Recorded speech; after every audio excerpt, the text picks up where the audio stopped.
What's going on, YouTube? Back with another video. BMX Trash Talk here, and thank you for tuning in. But today, I'm going to discuss how I put on a one-piece crank and sprocket. Now, I actually thought about this because I remember when I first started, I didn't even know how to even do this. I didn't do this back in the day. All my bikes already had cranks and sprockets already on it, so I didn't have to do this. So I would, when I first started, I would go to my buddy's house and he would do it. And I would watch him and watch him and watch him. Then I eventually started doing it on my own. It saves drive time, and his time and my time clash on sometimes. So, but let's see if we can get these cups back off. Now, as easy as these cups came off right here, it doesn't happen like that all the time. This is the first time that it's actually happened like that. Now, so these are the cups right here. The bearing is gonna be rolling in here. And then you have this side. This side goes on the inside in here. So one goes right here and the other one goes on the other side.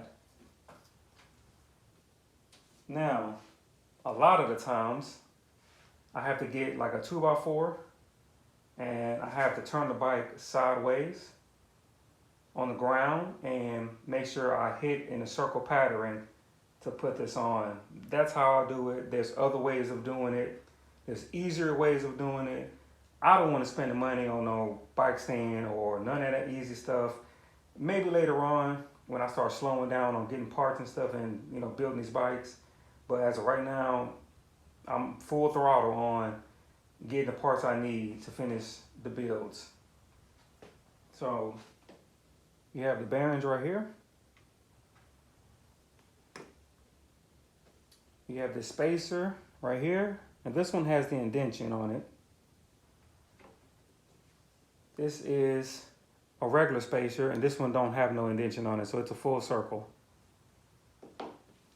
Then you have this one right here, and sometimes you'll have an indentation on both sides and at the top, or all four ways.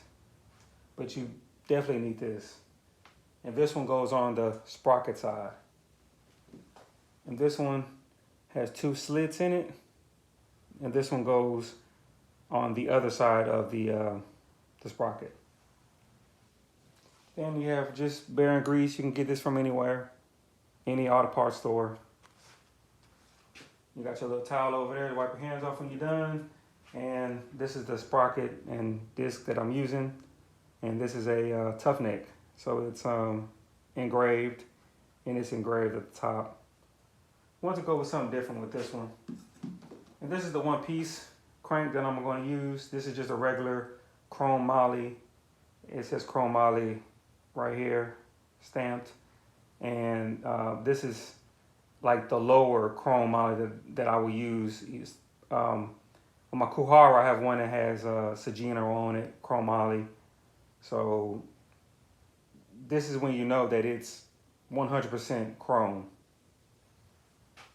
So, and this is important too, because this is where the hole by the emblem of this sprocket, that hole is going to go right here. So we're going to start with the spacer. And sometimes I would not use a spacer, the times that I don't use a spacer, and it happens like that all the time. And when I will put the sprocket on, the sprocket will be too loose. It'll start, wobbling, so it needs a spacer on there to keep it flush.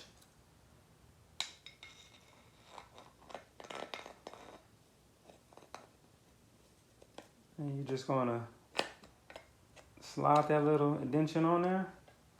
You see it right there. Fits in there just right. Next, it's gonna be this piece right here.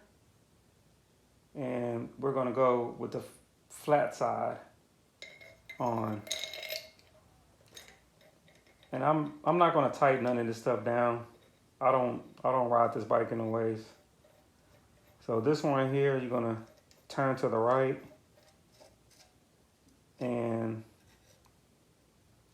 just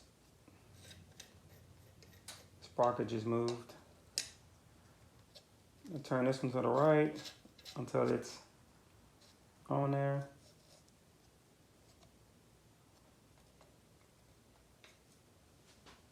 And you'll take, and I'm not going to put any bearing grease on it because it already have some on here, but you'll take some bearing grease with your finger and you'll just rub it all the way around. And you don't have to put a lot, but you know, put about half that on your index finger, and then just go all the way around. You might have to do that twice. This is the reason why that you got your towel, because I got a bunch of black stuff all over my hands. So your bearing is going to go, the flat side of the bearing is going to go on this screw back here. Where the balls are facing, that's going to go on the inside right here of your cups. Now, since I'm doing this video by myself, I'll have to talk you through it, and we're going to have to make this work. So your bearing's going to be moving, and you're going to have to just move this around until it fits on.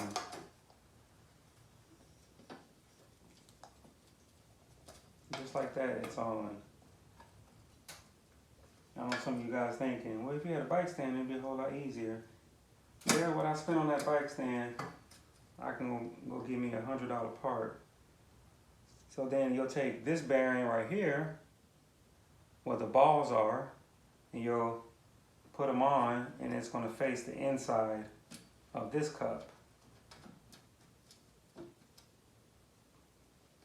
Then you'll take this one right here that has these slits on it.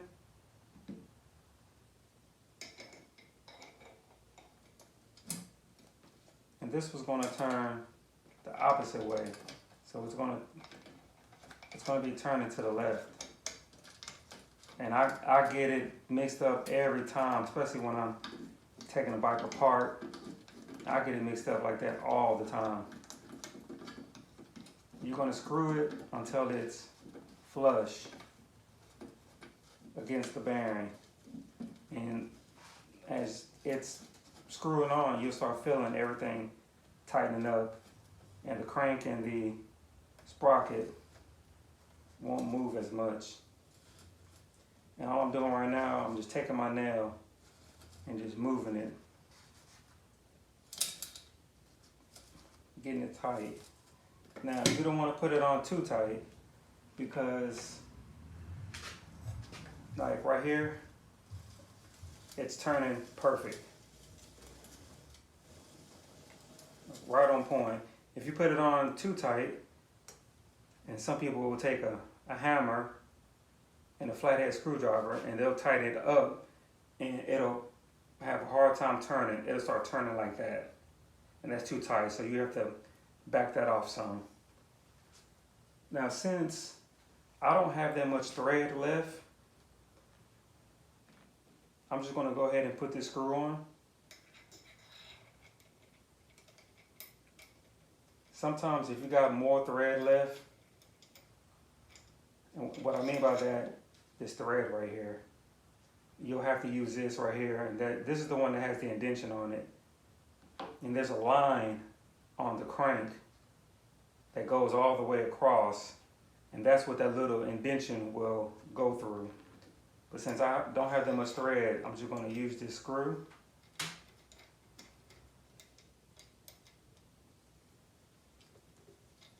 And be careful doing this, because you don't want to cross thread, so take your time. And you're going to turn to the left on that screw. There you go. It's on there.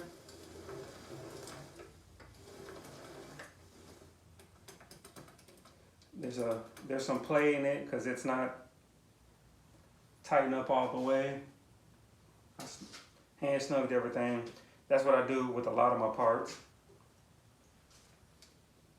And let me turn this to the side. Show you guys.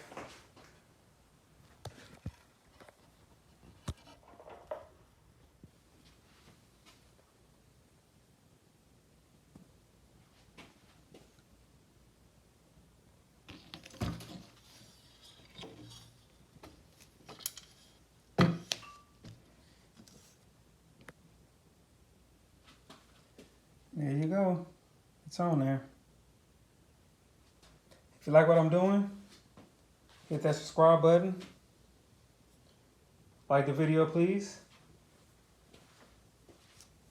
And if you have a different way of putting this on, if you can put it in the comments, that way you can help out other beginners.